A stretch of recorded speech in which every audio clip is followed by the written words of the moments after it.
زۆربەی کاتەکانیان بۆ خزمەتکردنی قازەکانیان تەرخان کردووە و بژێویان لەسەر قاز بەخێوکردنە. ئەو قازانەی هاوکار و ئاراز بەخێویان دەکەن جیاوازن لە قازی خۆماڵی و نرخیان زۆر گرانترە. بۆیە قازەکان نافرۆشن، تەنها هێلکە و بێچۆکانیان دەفرۆشن. سەرەتا هێلکە و بەچکەیمان هێناوە لە هۆڵندا و لە چینەوە هێنامانە لە هەولێر هێلکەکەیمان هێنامانە بۆ مەقفەسی ئێرە لێرە بووە بە جوچکە و ئاوا بە خێومان کردە پەرەمان پێداوە. ئێستا ئەمانە نایفرۆشین، ئەمانە هەوڵە دەین هێلکەکەی بکەینە مەقفەسەوە لە بێچۆکەی بیفرۆشین، بکەینە داهاتێکی ناوخۆیی. هاوکار و ئاراز هەموو بەیانیەک زوو لە خەو هەڵدەستن، عەلەف بە قازەکان دەدەن کە لە گوندی قەرەبڵاخی ناوچەی گەرمیان بە خێویان دەکەن. دواتر هێلکەکانیان کۆ دەکەنەوە و ڕەوانەی مەقفەسیان دەکەن تا ببنە بێچوەقاز و بیان فرۆشن. عادەدەن بەیانیان زوو هەڵەسین، سەرەتا هەڵەسین ئاوەکەینە کۆلەکانیان، ئاڵە فوشتیانە دەینە ڤیتامیناتەکەینە ناو ئاوەکانیان بۆ ئەوەی ئەو قازێکی تەندروستی لێ دەرچێ و هێلکەیەکی جوان بکە. دوای ئەوە هەڵەسین سنووقەکانیانین هێلکەکان هەڵەگرینەوە و هەڵەگرین لە ژێریانەوە بۆ ئەوەی ئەو هێلکانە لە ژێریانە خراپ نەبێ، یاخود مەبەستم خراببوون چییە؟ مەبەستم ئەوەی ئەوەنە بە ملیان نەڕۆن و بیشکێنن. بەخێوکردنی قازی چینی و هۆڵندی و بولگاری لە هەرێمی کوردستاندا کارێکی نوێیە. تەنانەت جۆری قازەکانیش بەراورد بە قازی خۆماڵی جیاوازن، ملیان بەرزترە و ڕۆژ نەڕۆژێکیش هێلکە دەکەن. جیاوازی ئەم قازە ئەوەیە ئەم قازە ئەگەر جوان بە خێوی کەیت و جوان پەرەی پێ بدەی زیاد بۆ 70-80 هێلکە ئەکا قازێکی.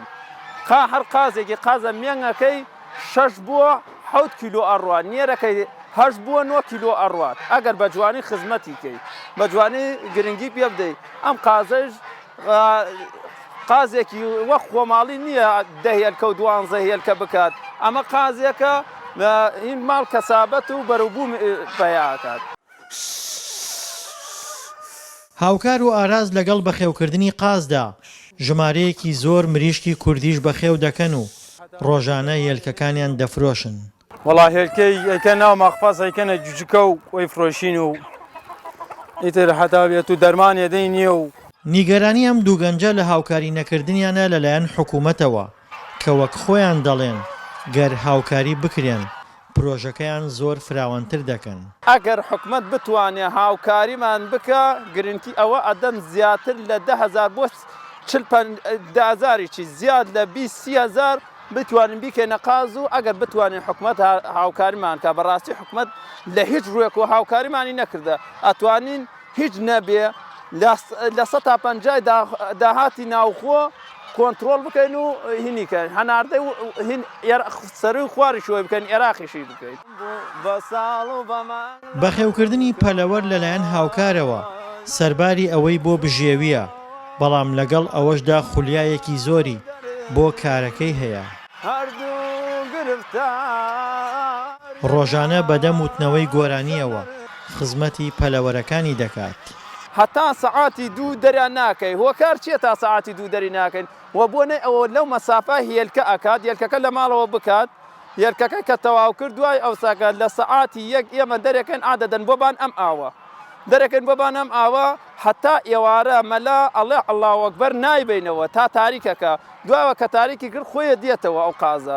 خۆی دێتەوە بۆ ناوی هێلانەکەی و تێ بۆ سەر ئالک و ئاڵفەکەی.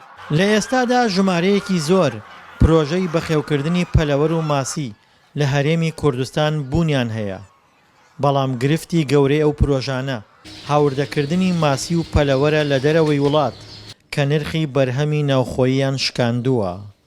دڵشاد ئەنوەر، دەنگی ئەمریکا، گەرمیان.